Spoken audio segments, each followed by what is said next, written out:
कार्यक्रमाचे अध्यक्ष विलासराव पवार,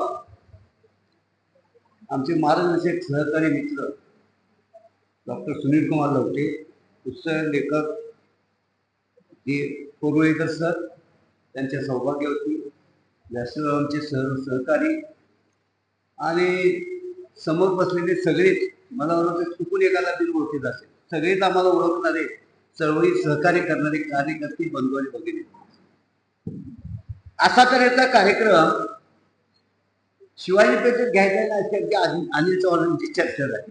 त्यामुळे शाहू स्मारक भवनात कार्यक्रम करणं ही साधी गोष्ट आहे आमच्या दृष्टीने, नेहमीच कार्यक्रम करत असतो. पण संत साहित्याचा विचार याची गरज समाजाला काय आहे आणि तो समाजाच्या प्रत्यक्ष पेठापेठांच्या मध्ये पेरला पाहिजे, या उद्देशाने आम्ही हा कार्यक्रम या ठिकाणी आयोजित केला. पण याची गरज 2014ला या राज्य देशाचे सरकार आलं, त्यांनी धर्माच्या आधार राष्ट्र उभा करण्याचा प्रयत्न चालू केला. 100 वर्ष त्यांनी प्रयत्न केला होता. 100 वर्षाच्या प्रयत्नातून त्यांना राज्यसत्ता मिळाली. राज्यसत्ता मिळाल्यावर त्यांनी राज्यसत्तेत धर्माधिष्ठित करण्याचा प्रयत्न चालू केला. आणि सर्वात जास्त मोर्चे काढणारे, रस्त्यावर माणसं आणणारे आमच्यासारख्यांना असा विचार करायची पळाली. लोक आमच्या बरोबर, मतं त्यांच्या बरोबर. कोल्हापूरच्या पोलीस खात्याच्या रिपोर्टमध्ये सर्वात रस्त्यावर माणसं आणणाऱ्यापैकी आम्ही, मतात मात्र शेवटी. मग काही वेळा मी म्हणतोच, धड आमचं मेंदू वांग्याच्या बोळात, म्हणजे माणूस आमचा पण त्याच्यात कंट्रोल त्यांचं, आणि असा कंट्रोल ठेवण्याचा त्यांनी 100 वर्ष प्रयत्न केला. म्हणजे RSSची स्थापना होऊन 100 वर्ष झाली, त्यांनी प्रयत्न केला आणि आज मेंदू त्यांच्या ताब्यात आहे, धड आमच्या समोर. यांना सुधारायचं तर काय करायला पाहिजे? संविधान जनजागृती मोहीम जो आम्ही चालू केली, महाराष्ट्रातल्या कार्यकर्त्यासमोर असं आव्हान तयार झालं आणि संविधान जागृतीच्या मोहिमेतनं असं लक्षात आलं, अरे आपण ज्या चळवळी करतो आपल्या संतांनी ही 700 वर्षापूर्वी केलेलं आहे. आता सर्वात जास्त चोऱ्या मंदिरात व्हायला लागले. मंदिरामध्ये देव नसतो, भटाचं पोट असतं, हे गाडगे महाराजांना आम्हाला सांगितलं, आम्ही विसरलो. एकच नाही, अशा अनेक गोष्टी आहेत की अशा सांगितलेल्या होत्या. आणि त्यामुळं संत साहित्याचा पुनर्विचार केला पाहिजे, आपण समजून घेतलं पाहिजे, समाजात केलं पाहिजे. म्हणून महाराष्ट्रात संत स्वराज्य आणि संविधान नावाची एक मोहीम महाराष्ट्रात चालू केली. गेल्या नोव्हेंबर महिन्यात 25 तारखेला आम्ही सगळेजण महाडच्या 14 तळ गेलो. तिथल्या तिथं झालेल्या सत्याग्रहाला अभिवादन केलं आणि 26 तारखेला म्हणजे या देशाची राजघटना ज्या दिवशी तयार झाली, त्या राजघटनेचा दिवस 26 नोव्हेंबर, त्या दिवशी आम्ही रायगडावर गेलो. तर आता पण रायगडावर जाण्याचा जो प्रसंग आला तो कधी शिवजयंतीला शिवाजी महाराजांच्या निमित्तानं गेलो. म्हणजे महाराष्ट्राचं संविधान, भारताचं संविधान ज्या दिवशी झालं त्या निमित्तानं रायगडाला अभिवादन करायचं ठरलं. आणि महाराष्ट्रातले किमान 7-8 हजार कार्यकर्ते आम्ही रायगडला गेलो.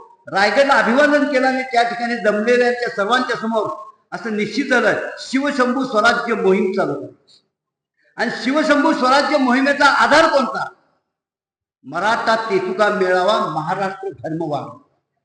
महाराष्ट्र धर्म म्हणजे काय? 750 वर्षाची संत परंपरा जी आहे, त्या संत परंपरेचं काम म्हणजे संविधान संरक्षणाचं.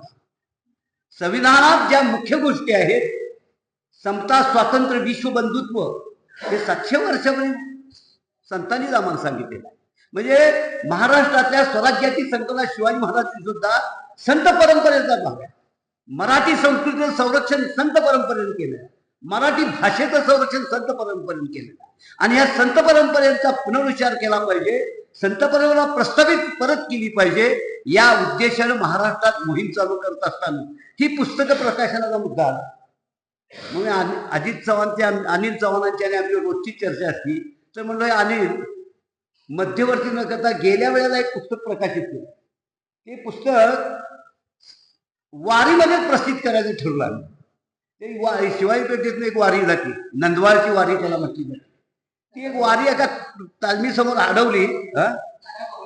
हा तारा बोळकरांचं ते पुस्तक.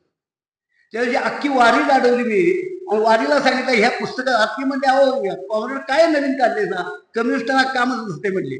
आता शब्द मोडत नसल्यामुळे थांबले आणि त्याला प्रचंड प्रसिद्धी महाराष्ट्रात मिळाली तारा बोळकरांच्या पुस्तकात. महाराष्ट्रात अनेक ठिकाणी त्या पुस्तकात प्रकाशन झालं, पण ते पद्धतीप्रमाणे हॉलमध्ये झालं. आम्ही मात्र रस्त्यावर केलं आणि त्यात जेवढी पुस्तकं आणलेली ती सगळी वारी त्या दिवशी केली तारा बोळकर. आणि वाचणाऱ्याने आम्हाला सांगितलं असलं काय ते करत जा. म्हणजे शिवाजी पेठेच्या सामान्य माणसाला मला सांगितलं तारा बोळकरांचं पुस्तक केल्यावर असलं काय ते करत जा, उगाच सारखा मोर्चा करत पुस्तक विकत बसला. मी मला आपण विचार करायची आपण गेले वय 75 आधी इतकी वर्ष चळवळी करतो, मोर्चे काढतो आणि आपल्याला सगळं समजले करतोय, पण लोकांचा अजून आम्ही शिकायचं आहे. आणि त्या दिवशी म्हणून संत परंपरेचा विचार आम्ही करायला लागलो.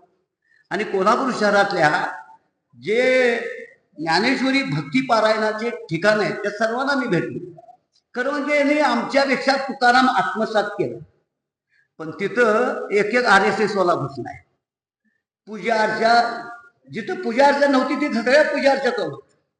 आणि या पूजा अर्चा का व्हायला लागली लक्षात आलं आमच्या, तुकाराम यांना कळालाय खरं आत्मसात झाले. आणि सगळ्यांच्याकडे गेल्यावर असं लक्षात आलं तुकाराम आत्मसात करायचं असेल तर ह्यात आपण काम करायचे.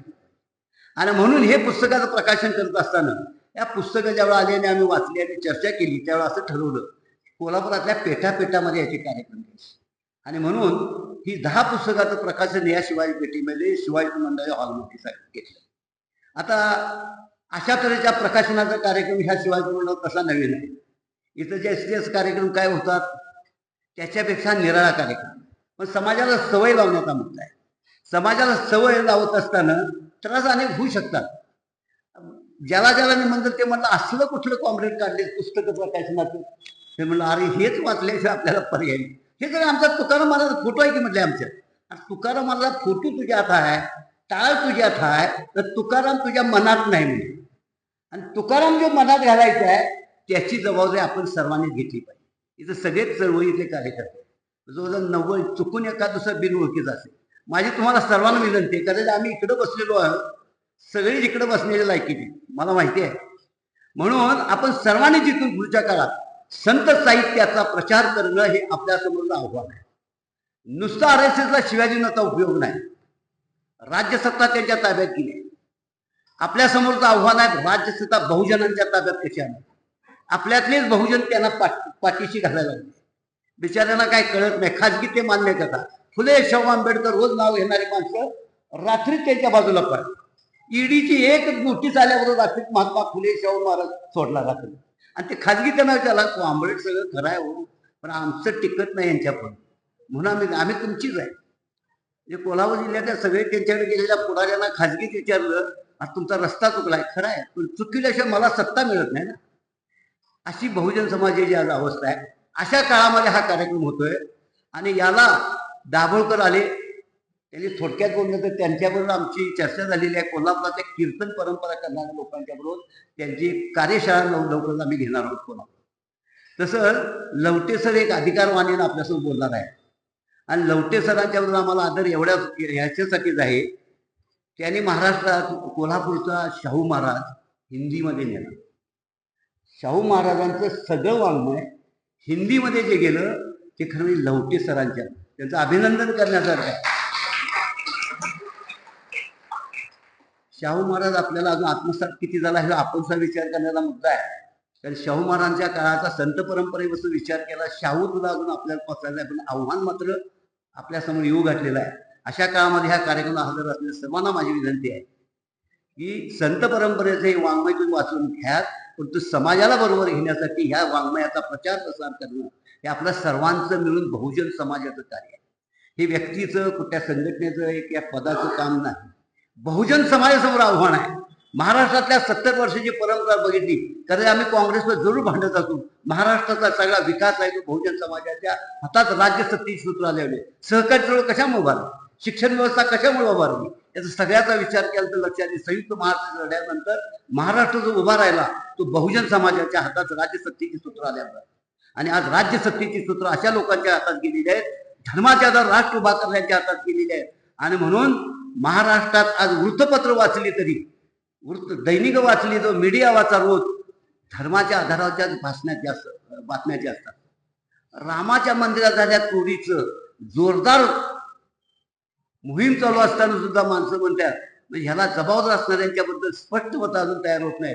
आणि संबंध व्यवस्थेच्या विरुद्ध जी मतं तयार करायची संत परंपरेशिवाय पर्याय नाही.